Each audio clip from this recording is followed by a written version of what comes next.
एक शहर की एक गली में एक पुराना मकान था। उसमें एक बूढ़ा व्यक्ति रहता था। उसका न कोई रिश्तेदार था न कोई दोस्त। वह हमेशा अकेला रहता था। इस पुराने मकान के ठीक सामने एक छोटा सा घर था। उस घर में एक छोटा बच्चा रोहित अपने माता पिता के साथ रहता था। बूढ़े व्यक्ति को बच्चे बहुत अच्छे लगते थे।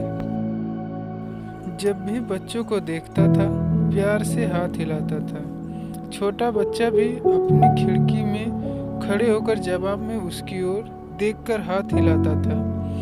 धीरे धीरे दोनों की दोस्ती हो गई। रोहित बूढ़े व्यक्ति को दादाजी कहकर बुलाने लगा। दादाजी अक्सर रोहित के लिए बिस्कुट लाते थे। कभी कभी वे उसके पसंद की चॉकलेट लाकर भी उसे देते थे। एक दिन रोहित ने भी उन्हें अपना एक खिलौना दिया, अपना टीन का सिपाही यानी टीन। दादाजी ने कहा कि वे इसे बहुत संभाल कर रखेंगे। कुछ दिनों के बाद रोहित ने देखा कि दादाजी कहीं भी दिखाई नहीं दे रहे हैं। उनके मकान को तोड़ दिया गया और वहां एक बेहद बंगला बना दिया गया। रोहित के पिता ने उस बंगले को खरीद लिया। रोहित और उसके माता पिता बंगले में रहने लगे। धीरे धीरे रोहित बड़ा होने लगा और बचपन के उन दादाजी को भूलने लगा।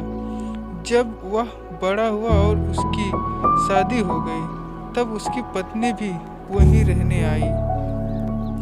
एक दिन वह अपनी पत्नी के साथ बंगले के बगीचे में हाथ से एक गड्ढा खोद रहा था। वहाँ एक बीज बोना चाहता था। तभी उसकी उंगली में कुछ चुभा।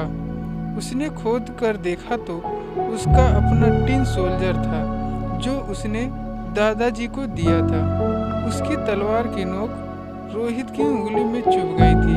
अपना बचपना का खिलौना देखकर अचानक रोहित को बचपन की सारी बातें और दादाजी याद आ गए। उसे याद आया कि दादाजी ने कहा था यह खिलौना मैं बहुत संभाल कर रखूंगा। रोहित ने अपनी पत्नी को बचपन की वह सारी बातें सुनाई। सुनाते सुनाते उसकी आंखें भर आई। वह टिन सोल्जर रोहित ने अपने घर में सजा दिया। उसका यह पुराना खिलौना हमेशा उसे याद बचपन की मीठी यादों में ले जाता था। साथ ही उसे दादाजी भी याद आ जाते थे।